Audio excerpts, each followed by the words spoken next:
how to believe in yourself despite facing rejection. That is today's Paano to issue, and I'm so happy to have with me to give advice to super passionate and successful young artists. Say hi to Gabbi and Khalil. Hello everyone. Hi!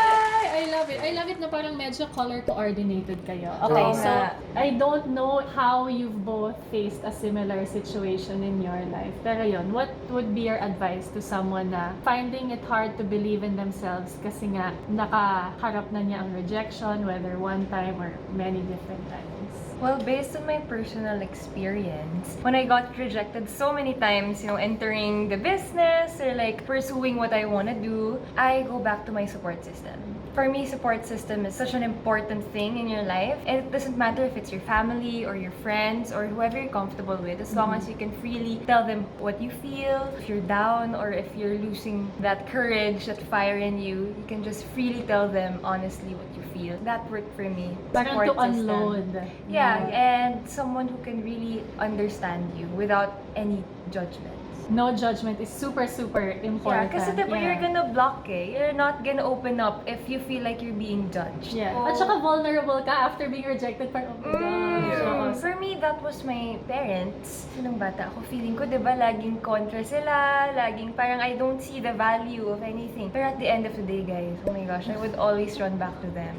They're the number one supporters talaga, and they will always listen to you without judging you. How about you? Very different from how Gab handles it. And she knows this because I usually face my problems head-on muna rather Siya than muna. expressing it to different people. I understand yung kay Gab, ang lakas ng support system, ang Yeah. dami mong makukuhang energy from them. That would uplift you.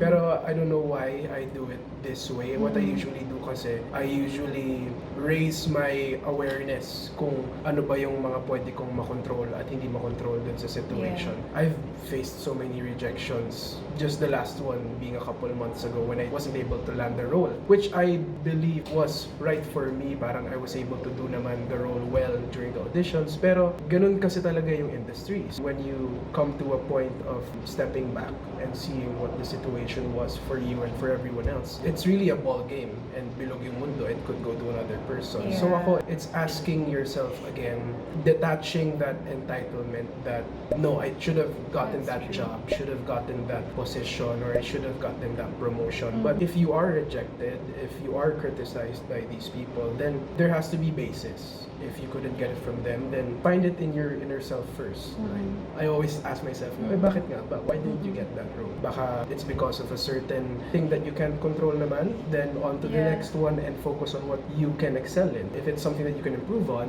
then you use all these energies to improve talaga, Right. keep on improving Yeah. para the next time you meet this person, you're worthy of that promotion, you're Yeah. worthy of that. But if you ask yourself, bakit nga ba? Ano bang kulang sa akin? For me, that shouldn't end up in self-doubt. It should be more of, what should I work on? Hindi yung, Yeah. bakit nga ba? Ano bang kulang sa akin? Dapat hindi ganun yung Yeah. mindset. Your mindset is so important in situations like this. Yeah. It's either you can turn the situation into your favor or turn it around na lugmok ka talaga. I mean, double mami ka. You got rejected and then you're doubting yourself pa. Then you're Yeah. not gonna do something about it. Diba? Situations like this, you have to set your mind na, okay, I'm here to improve and I'm here to analyze what's the problem and do something about it rather than pull yourself. Oh, such Yeah. good points. I love your point. Napaka-wise. Dami By ko the yung way, sabi. 20 years Daming old, sinabi. 23 years old. I wish I knew these things when I was your age. Totally did not know these things nung ako ay 20 at 23. Pero tama what you said about, kailangan maihiwalay yung what you can control and can't Yes. control. He Kasi taught me sometimes, that. pati yung can't control, binaburden natin Yes. sarili natin. Wala Yung kang magagawa Oh, about yung, it. hindi mo naman problema, binoproblema mo pa. very, Para very lang. good point. And your point naman about parang wag mo na i-double whammy yung sarili mo na Yeah. i-push down mo pa yung sarili mo. But I guess, siguro sa last question, that's inevitable na parang when you get rejected, meron nung ayoko na mag-try ulit. Kasi, Yeah, you're scared. yes, Yeah. you were put down, kumbaga, yun yung dream mo, tas hindi binigay sa'yo, napahiya ka or whatever form of rejection. How do you have that courage again to try again after being rejected?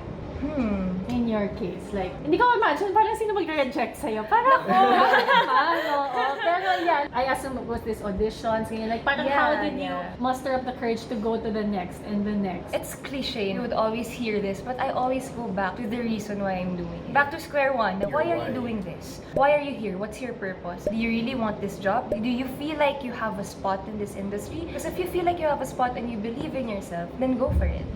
But if you feel like, okay, it's not working out and I feel like this is not for me, then it's not for anything else, but baka you wanna think about it and baka this is not yet the time for you.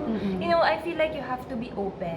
Hindi mo pwedeng i-shell yung sarili mo. Eto lang ako, eto yung magbibigay ko, eto na yun. You have to be willing to learn every day. My biggest fear is waking up one day and not willing to learn anymore. Parang sarado ka na lang. Because if you're sarado na, then you might wanna think, why are you here? What's your purpose? Yeah. And you? What I was saying kanina, like that was like my phase one. When I go towards, you know, what's next? Okay, now that I've accepted I was rejected in this role, what would I do about it? So what I usually do is I communicate it to people who I think I would be able to get help from, who would be able to criticize me. I get different opinions and then I kind of grab learnings from all of them. Tapos I form it into a renewed mindset heading towards my next audition or my next decision in life. Baon mo na. Dun masasabi ng tao na hindi ka naman na-reject na dahil hindi ka marunong. You were asked to audition because you might be the one for the role, or you could be this person. You were considered for that promotion because you were actually capable, pero may kulang lang. So Or it's, maybe hindi lang bagay. hindi lang bagay, or Hindi hindi lang lang for time, you. hindi lang for you ngayon. It's about figuring out your next steps together with your support group para sa next na decision mo in life. You know what to do better and you have a positive mindset towards it. I think it would attract even more opportunities. Correct.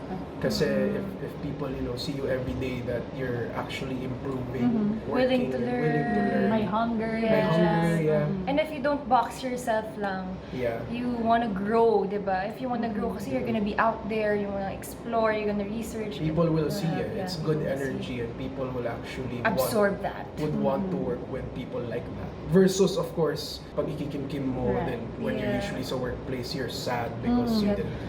May grudge. Yeah, Oo. may grudge. Oo. Adi mas lalong mapapansin ng tao na it's affecting you, it's affecting your work, and eventually, you know, you might lose even more.